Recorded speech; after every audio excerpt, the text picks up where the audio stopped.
Les amis, j'espère que vous allez bien, que vous avez passé une très bonne nuit après ce match incroyable. Incroyable, victoire du Barça 3-0. Voilà, on va se calmer. J'ai pris mon temps pour dormir, un petit peu me réveiller et pour parler tout ça un petit peu à froid parce que vraiment c'était la folie, l'adrénaline, tout ce qui s'est passé hier soir. Vraiment, le Barça, on peut parler, on a souffert, on souffre depuis des années, d'accord? On souffre vraiment. Bartomeu, les remontadas, les échecs et tout ça. Le 8-2, on peut parler, en tout cas en termes d'émotion, hein, ce club, il est particulier.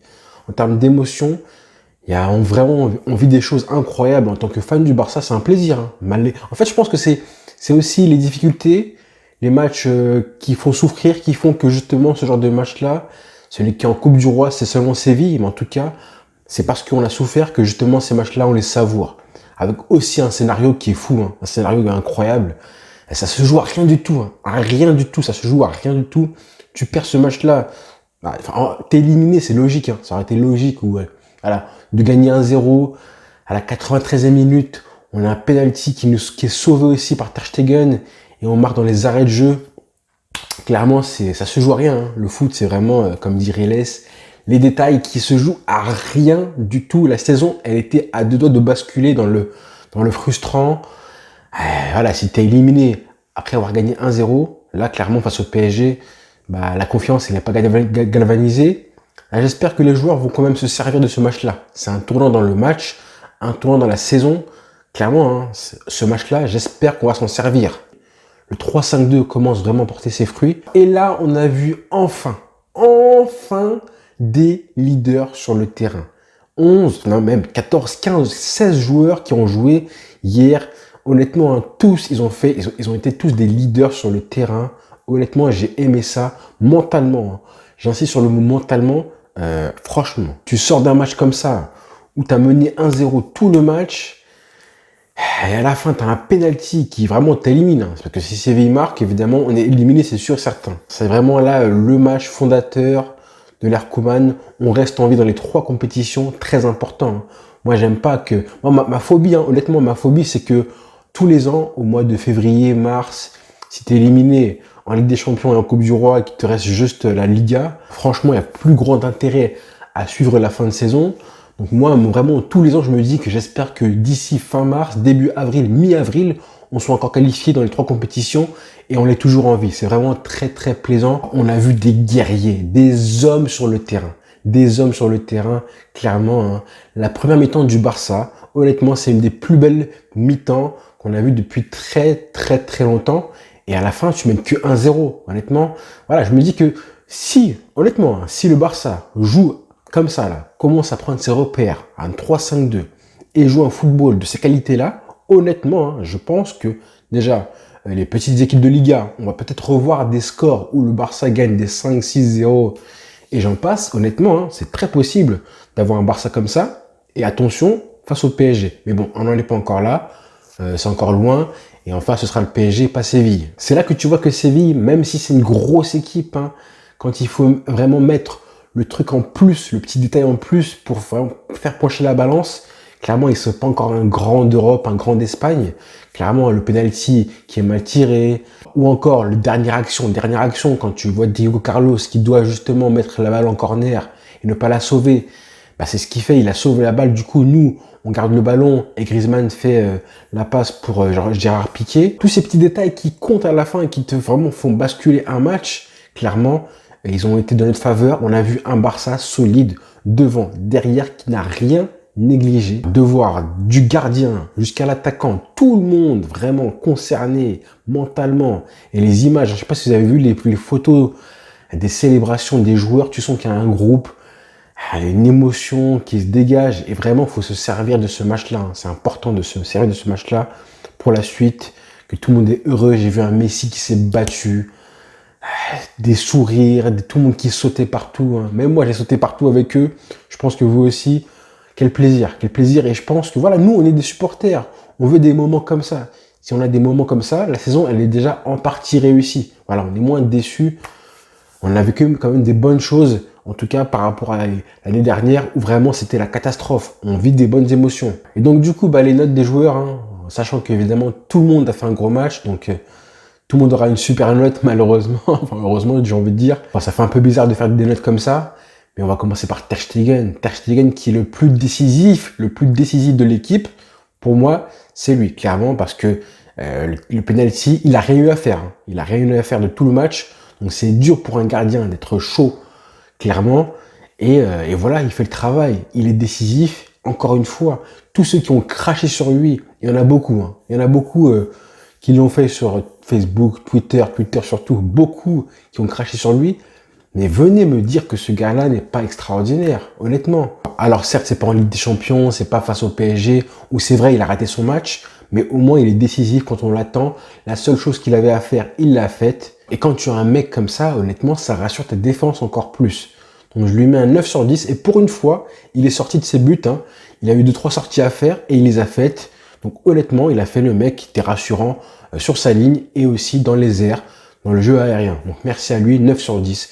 Ensuite, Clément Lenglet, qui m'a rassuré, ça fait de la peine, parce qu'il a été critiqué aussi, il a fait un très très bon match. Hein. À la relance, dans les duels, il a été super. Et pourtant, il avait Luc de Jong, le Giroud de Wish et El Nesseri qui vraiment étaient présents dans l'impact physique. Et Lenglet, il a fait un très gros match. Je lui ai mis un 8,5 sur 10. Voilà, tout simplement. Merci Lenglet, hein. Même s'il a fait une main qui aurait pu nous coûter très très cher, honnêtement, il a fait un gros match, donc merci à lui. Ensuite, Mingueza. Mais c'est quoi ce joueur? Je lui ai mis un 9 sur 10. Hein. 9 sur 10 parce que vraiment, c'était incroyable. Quand il est sorti du terrain, j'étais même dégoûté parce qu'il faisait un match incroyable. J'ai pas compris pourquoi Koeman l'a sorti. Tout allait bien. Défensivement, on était solide. Et quand il est sorti, évidemment, on a senti qu'il y avait un problème. Mais en tout cas, hein, quel joueur. Quel joueur. Les Eric Garcia, on n'en a pas besoin de ce mec-là. Hein. On a un joueur, c'est un super joueur. Et lui, il a de la grinta, du caractère, dans le bon sens du terme en plus. Clairement, il est contagieux. Hein. En défense centrale, c'est un espèce de pompier. Le mec qui, dès qu'il voit une brèche, un adversaire, n'importe quoi, il est présent pour faire le pompier. Et j'aime beaucoup. Hein. En plus, il est très très propre. Dans ses interventions, il est super propre. Et je passe à l'homme du match, monsieur Gérard Piqué, à qui j'ai mis un 10 sur 10 tout simplement parce qu'il a été parfait du début à la fin du match. Clairement, défensivement, on a fait un clean sheet, honnêtement, et je pense qu'il est responsable de ça. Il a été super, il marque un but, encore une fois, qui nous sauve, clairement, qui nous sauve. Allez, voilà à quoi il sert Piqué. On en a parlé du jeu aérien, qui quand il n'était pas là, c'était une catastrophe. On a pris des buts. Là, en sa présence, on voit qu'il guide les défenses pour avoir un marquage en zone efficace, en défense et en attaque. Il apporte son soutien offensivement sur les corners et sur les phases de jeu, les centres et tout. Il marque un but décisif. Après, il se blesse et il a fait le soldat. Voilà, il a envoyé un message à toute l'équipe. Je ne vous lâcherai pas, les mecs. Mentalement, c'est un soldat. Merci Gérard Piqué qui a été critiqué et qui montre que c'est une légende du club. Si tu ne penses pas que c'est une légende du club, tu ne comprends rien au Barça, mon ami. Voilà. Jordi Alba qui a été vraiment très fort aussi. Hein. Je lui mets un 9. Honnêtement, l'activité qu'il a eue, voilà, je vais pas trop le mettre sur un trône parce que voilà, c'était Séville. J'espère que dans les gros matchs en Ligue des Champions, il sera aussi au niveau. Mais en tout cas, le très gros match qu'il a fait quand même, Jordi Alba hier soir, franchement, il fait la passe décisive sur le but de Braithwaite. Voilà, pas l'oublier. Il avait Aleix Vidal sur son côté comme adversaire et il l'a mangé du début à la fin. Honnêtement, très fort Jordi Alba. On aurait même dû marquer 1 ou 2 buts de plus grâce à lui, grâce à ses passes, sa frappe sur la barre. En tout cas, vraiment génial. Merci à lui. Ensuite, Serginho Dest. Dest, du coup, je lui ai mis 6 parce que voilà, il a fait un match un petit peu raté, mais en soi, il a été assez bon dans l'intention. Il a pris des risques, il a dribblé, il a essayé de dribbler. Il s'est un peu raté, c'est vrai. Acuna s'est très bien défendu face à lui. Voilà, il a raté son match, mais c'est pas grave. Il a fait ce qu'il pouvait, vraiment. Comme je dis souvent, c'est en ratant qu'on réussit. Donc des matchs comme ça, il l'a raté, mais au moins il a pris des risques. Les prochains matchs, c'est comme parce qu'il a raté ce match-là qu'il va réussir ses dribbles. Et à chaque fois qu'il a décidé de dribbler, c'était des fois où justement Séville était en danger. Donc je me suis dit, le jeu te demandait de dribbler. Tu as tenté, ça n'a pas marché, c'est pas grave. En tout cas, merci à lui. Il a fait ce qu'il pouvait, hein, tout simplement. Et voilà, on passe à autre chose. Ensuite, Sergio Busquets, à qui j'ai mis un 9 sur 10 parce que là, Busquets, quand il joue comme ça, hein, franchement, faut le dire. Hein. Faut le dire parce que là, c'est un régal. C'est vraiment un régal. C'est vraiment un match où justement, l'adversaire, en deuxième mi-temps, vraiment a mis le bus, clairement, ils ont mis le bus. Et lui, il distribuait des passes à droite, à gauche. Il trouvait des solutions à chaque fois. Là, c'est vraiment, tu vois que le cerveau du Busquets, hein, il fonctionne bien parce que le mec te trouve des solutions à chaque fois. J'ai juste une seule passe dans toutes les passes qu'il a faites, juste une seule qui m'a un peu déçu. Mais à part ça, hein, honnêtement, c'était un crack. Vraiment du grand Busquets. Hein. À ce niveau-là, quand il joue comme ça, tu peux mettre n'importe qui au marquage de Busquets. Il va se régaler avec lui. Hein. Mais lui, quand t'es un chien de garde, n'importe qui, il va se régaler avec lui. Là, c'était du Busquets niveau Yaya Touré 2009. Donc voilà. Ensuite, Frenkie de Jong, à qui j'ai mis un 9 sur 10 parce que lui, c'est trop, les amis. C'est trop. Je veux rien savoir, c'est trop. Là, j'aurais même pu mettre 9,5 s'il avait marqué un but ou une passe décisive. Mais bon, honnêtement, son match, c'est un modèle du genre tellement il est Voilà, on voit encore une fois que le mec, il a été milieu de terrain, il était incroyable, il repart en défense, il arrive à être défenseur et milieu de terrain en même temps, incroyable. Après, quand le Barça menait 3-0, il remonte en sentinelle, parce que Busquets est sorti, mais à tous les postes, le mec, c'est un crack. Incroyable. Franchement, regardez-le. Si vous avez le temps, prenez le temps de vous attarder sur lui, d'accord, sur le joueur, regardez-le plus lui que les autres, et vous verrez comme quoi c'est incroyable. Incroyable. Pedri Gonzalez, je lui ai mis un 8 sur 10, parce qu'il a été encore une fois sensationnel, Pedri. Vraiment, hein. Les 2 points que je retire pour Pedri, c'est vraiment parce qu'il ne fera pas assez. Mais bon, il est jeune, il a des lacunes. Tous les jeunes de 18 ans ont des choses où il faut qu'ils progressent, c'est normal. Donc honnêtement, c'est très fort ce qu'il fait dans la percussion, dans comment il avance avec le ballon, dans les solutions qu'il trouve, hein, dans le jeu sans ballon aussi. C'est très très fort. On a un Barça qui va maintenant se repose sur De Jong et Pedri en mode tenez les mecs, on vous passe le ballon et on sait qu'il va se passer quelque chose. C'est incroyable, c'est beau à voir, hein. C'est beau à voir parce qu'en plus ils sont complémentaires.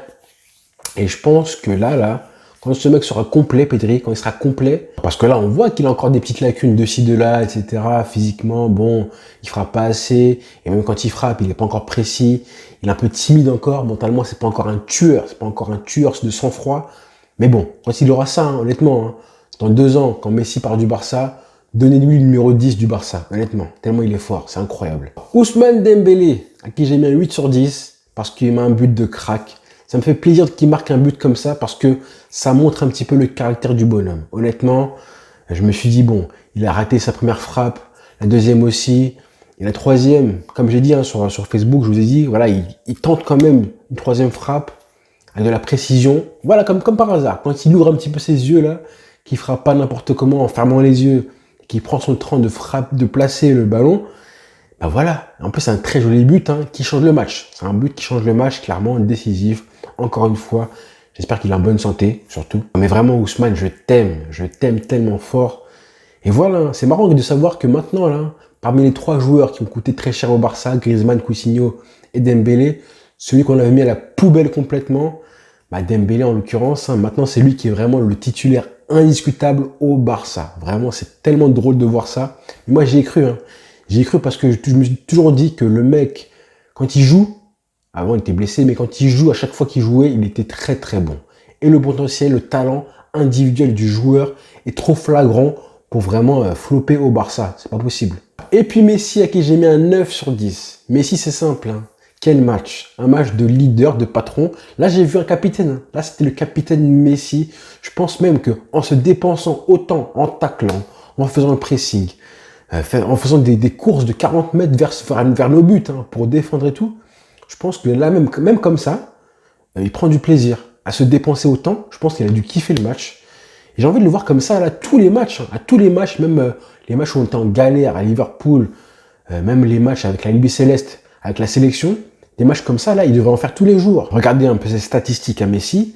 28 duels. 28 duels. Messi, ouais, qui fait 28 duels et 19 remportés. C'est important. 19 remportés sur 28 duels, c'est vraiment très fort. Hein. Par exemple, le joueur, les 22 joueurs, le joueur qui a remporté le plus de duels après Messi, c'est Olivier Torres, c'est 7 duels. Et lui, Messi, 19 duels remportés. 11 dribbles sur 11 réussis. Du Messi dans le texte, évidemment. Il marque pas de passe décisive, hein, mais encore une fois, masterclass de Messi. Et encore une fois, hein, je pense vraiment qu'il a pris du plaisir quand j'ai vu les images de Messi, quand on a marqué le deuxième but, l'égalisation, il était là en mode avec son poing comme ça levé, de rage et tout. Je pense qu'il est content, qu'il est heureux et qu'il a kiffé ce match-là. On est quand même sur une bonne lancée. Hein. Là, la semaine, là, elle part en feu. Hein. Bartomeu, qui est incarcéré. Ensuite, là, Laporta les élections, Messi, bref, la remontada. Donc, je pense que ça fait du bien à Messi, tout ça. Et puis ensuite, les joueurs qui sont rentrés en jeu, à savoir Griezmann, qui est décisif, clairement, qui est décisif sur la passe pour Piqué. Même si dans le jeu, il n'a pas été extraordinaire, il est toujours un petit peu à se cacher un petit peu. En tout cas, il a été très bien concerné la mentalité des joueurs. Je pense qu'il était vraiment dans le bon, dans le vrai. Je trouve que mentalement, il était comme l'équipe. Hein. Mentalement, il était déterminé, motivé aussi et concentré. Donc voilà, c'est bien ce qu'il a fait. C'est bien ce qu'il a fait. Et décisif. Encore une fois, merci à lui. Pareil pour Braithwaite. Voilà, c'est le joueur qui joue son match, qui vraiment, il a rien à prouver à personne, clairement. Il est sûr de lui, de sa force, même s'il n'est pas talentueux de fou. En tout cas, il a fait son match, il est décisif. Et maintenant, sur le CV, il pourra tamponner qu'il a qualifié le Barça pour la finale de la Coupe du Roi. Ça fait plaisir, Braithwaite. C'est un mec qu'on aime bien, hein. On l'aime tous, Braithwaite. Il est vraiment, c'est un joueur qui joue avec son cœur, avec du courage, avec une mentalité de battant, et que je pense qu'il transmet à l'équipe entière. Vraiment, ça fait plaisir de le voir comme ça. Et pareil pour Moriba, qui est rentré à chaque fois, qui a fait le travail mentalement à chaque fois lui aussi. Il a été présent, concentré, déterminé, l'impact qu'il met à chaque fois qu'il a le ballon, dans les duels et tout. C'est impressionnant. Trincao aussi a été concerné, il aurait pu marquer. Vraiment, là, je pense que voilà, toute l'équipe a fait un gros match. Ça fait du bien. Voilà, on vit pour ce genre de match-là. Hein. Vraiment, j'insiste sur je parle plus d'émotion que de football dans ces vidéos-là. Mais honnêtement, ça fait tellement de bien, tellement de plaisir de voir un Barça comme ça, que cette victoire serve vraiment pour les prochains matchs, dont là ce week-end. Je ferai une vidéo, je pense, demain pour parler de tactique et tout, et des joueurs en particulier, ce qu'on a aimé dans ce match-là. Mais là, j'ai pas encore vraiment récupéré de l'émotion du match, malgré la nuit qui s'est passée. Les frères, on est en finale, ça fait vraiment très très plaisir. La saison n'est pas encore terminée, hein. Loin de là, loin de là. Bonne journée à tous, bonne soirée. Ciao.